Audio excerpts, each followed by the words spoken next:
Hi guys, nice to talk to you virtually today. I'm going to walk you through the membership survey. We saw a lot of really neat things about this, so I'm excited to share this with you. And if any of you, of course, have comments or questions after the fact, I'll be happy to talk to you live at a later time. Let me just jump in. So first we got about a 12% response rate, about 2,200 people. And what we're going to show you today is not only the conclusions drawn from the member survey, but we're also going to help compare this to some of the consumer surveys we've done in earlier days to help us understand where the differences in perspective might come in.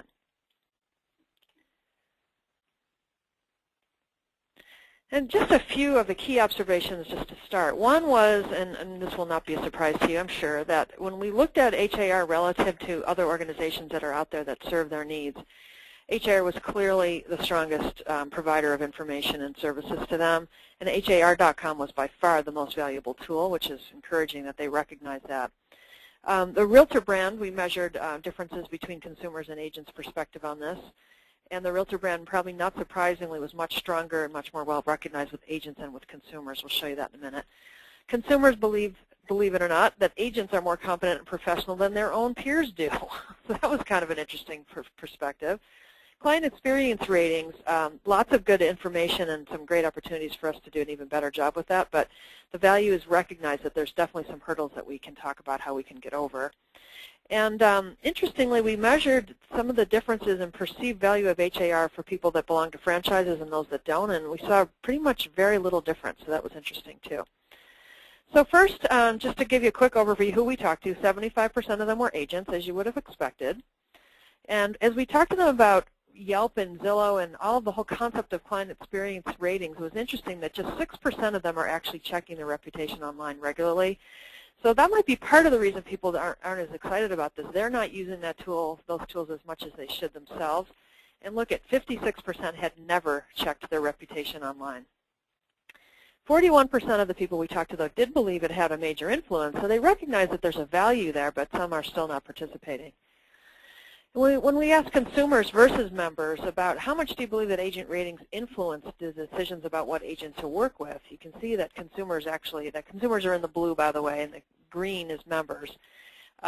Consumers valued the concept of agent ratings much more so than agents did. So there's still a disconnect. We still have to convince them that this is a really important opportunity for them to share their wisdom and insight. About 46% of the people we talked to, actually just about half, actually participate in the program. So that suggests that the people that answered this survey are your more engaged, probably your higher producers, because I believe it's about 20% overall that actually do participate in the program. And we asked them, just interestingly, how many of you have gotten a negative rating of those that participated? And just over 1 in 10 had received a negative rating. So it wasn't very high, which is encouraging. But what was even more interesting was what they did with those negative ratings. So about a third of them actually said that they did not agree with the rating, so they ignored it. Probably not the best way to deal with a consumer. Another third actually did address the client's needs as best as they could and as fast as they could, so of course that was exactly the right thing to do. Some were actually influenced to rework the way they work with their clients in the future, so that was perfect. And just a small smattering of people said that they stopped participating in the program. But it really didn't affect them. It was really the proactive agents were going after it and were addressing the needs, and some were just ignoring it. Then we asked them about, do you believe that the experience ratings programs had a positive impact? And you can see clearly that yes, they do believe it's had an influence, and a positive one at that. So the people that are in it, the people that are being responsive to it, are getting that this is an important tool. So we just have to convince more of us that that's the truth. Then we asked the people that didn't participate, why not? So some of them were simply, I've never really thought about it. Some were, I don't believe consumers can provide accurate ratings. They don't believe that consumers care about ratings. Some were honest and said, I'm just afraid of a negative rating. Some were like, I don't want those consumers to have anything. They have too much already. And then some very, very small percentage said I've had negative ratings in the past. So we wanted to also look at, well, what was in that other category? And we found out some interesting things, too, that some said, well, our clients simply don't have email. And I'm sure that's probably true for some, but probably not as many as they may think. Customers don't have the time, or I don't want to bother my repeat customers. There's a belief that you can't use the program with foreclosures and REOs, and I'm not sure if that's true, but that's their belief. Some believe it doesn't accurately reflect the agent's experience, so you can't really, a client in effect can't really accurately evaluate an agent. They may not an agent may not think so, but a consumer certainly does. And here's the one that really got me. Some said, well, I just prefer to participate in Zillow's program. I was like, oh, I don't want to hear that. But anyway, truth, people say that these don't exist and that they're not here and they're not important. Guess what? They're wrong, even in Houston. Okay, now, are you aware that you can participate in HAR client experience ratings without sharing feedback? So one of the things we thought is maybe that's slowing them down because they're afraid that they can't just use it for their own learning. They have to immediately share. And that was in fact true, that very few people understood that. So that's an opportunity to improve awareness of that opportunity or that option for them, and then to increase adoption because of it. And we asked them, so now that you know that, would that improve your interest in this program? And yes, it in fact did. For about almost a quarter of them said they'd be very interested now that they knew that. So that's definitely something that can be promoted more overtly. And then we asked them, how interested are you in, do you believe consumers are in working with an agent that provides them with methods to review the progress of their transaction online? This was pretty close. Both groups recognized that that's important. Consumers were a little bit more interested in it. But it seems like there's pretty good awareness. I know the program's been out there for a while now, so that seems to have been breaking through, which is great. This was a good one, too. We asked them, do you believe that consumers would like to be able to view cumulative days on market? And they recognized that they did. Whether they want to share it or not is a different question, but they recognized the value in it. Then we asked, compared consumers' top 6 and HAR members' top 6 in terms of how they believe they find their agent, and they were really pretty much almost exactly online and in line with one another, so that was encouraging that agents are pretty clear about how that works. When we asked about what sellers are expecting, there was a bit of a difference, though. The consumers were clearly saying that they want someone that understands how to market and promote their home effectively, and that agents recognize that as well, but they thought pricing was more important, where consumers put that lower on the list. So it's interesting to see just a bit of a disconnect there. And consumers are clearly looking for local knowledge and experience. And that came through more clearly for them than it does for agents. So the idea of sharing your insights via blogs, via your websites, being part of HAR.com, all of the kinds of things that they have available to them are really important to consumers and, again, educational opportunity for members. This was interesting. So what grade would you give the real estate industry overall for continually adapting to the changing needs of consumers? So for the conversations that we've had, I would say that you guys would probably not give the same grades that the overall membership does, of mostly A's and B's, but interesting to see that they believe that they are addressing the needs. So it may be important to continue to help them understand what it really means to address the needs, because they may be not understanding it as much as they should be. Then we asked about how valuable are the tools and services from each of the organizations, and you can see clearly that HAR has a more perceived value than anybody else. That would be to be expected since they offer the MLS system and things like that, but nonetheless good to see that it is as clearly differentiated as it is from other organizations. And then we asked them, what were the elements of NAR that you use the most? And communications comes through clear in all of the different levels of associations. At the Realtor Magazine and education programs, of course, are also very important at the national level. At the state level, it was clearly the forums and, again, magazine and communications and education. So those are really looks like the sweet spots of what state and national organizations offer to members. Then when we looked at HAR specifically, what were the things that they benefit or use? You can see that the usage is, of course, very high for HAR. For the HAR magazine, was very high. Branch offices are important. Education programs. So easy for me to say. Some similar things to what we see from other levels of associations. But other areas too, obviously. Next Gen was important. The Big E. Lots of different things that they saw. Then when we look at how valuable, this one was, for those of us that love HAR.com, very excited to see that 90% of the membership gave it or of respondents, I should say, gave it a 5 out of 5 in terms of value. Professional stands was very strong. Branch offices were very strong. I mean, pretty much everything on the list, if you looked at 4s and 5s, which is really, for most people very, very good, are all getting great grades. And importantly, if you look at the 1, which is the lowest and not producing much value, you see how tiny, tiny that little green bar is.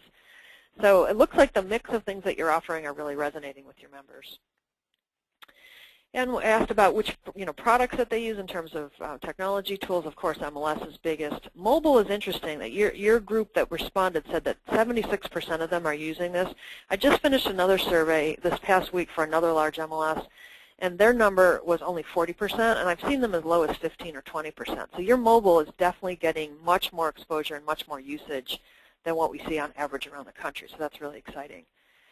How valuable do you find these tools? Again, very strong. And your mobile, again, usually when we look at mobile and other MLSs, we see mobile at the bottom of the list in terms of value and satisfaction.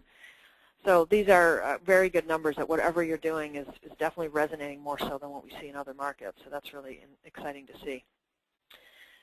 Now we get into a really touchy topic, knowing the difference between a realtor and an agent. Again, remember that the blue is consumer and the green are members. So we said, do you know the difference between a licensed agent and a realtor? Well, of course, a realtor is going to know the difference, or at least you'd hope. 15%, though, didn't know, which was kind of interesting. But look at the difference between a consumer and an agent. 20% of consumers know the difference, while 85% of members do. So big, big disconnect here. Are you interested in working with a licensed real estate agent or realtor? Now, these were for people that have not yet chosen an agent or a realtor to work with, and look at how many of them had no preference. 3/4 of them at this point. Now, some of these are early on in the process, but they're totally ambivalent about it. So, warning signs here that the word realtor in and of itself, without some meat behind it, without some true differentiation, is not resonating with consumers. When you think of real estate agents, how would you rate their level of professionalism and competence? This one was kind of interesting, that consumers actually rated the level of professionalism and competence slightly higher than the actual respondents did.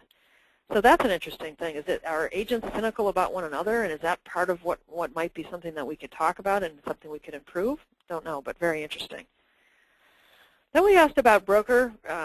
Is your broker a franchise? Because we wanted to see, is there any difference in perception of HAR's value if you're part of a big organization versus smaller independent groups? So about 43% of those that answered were part of a franchise. We wanted to see the differences. So we asked them, how valuable do you find these technologies offered by HAR? And again, the blue is non-franchise and the red is franchise. And if you look down the list, you'll see that they look pretty consistent.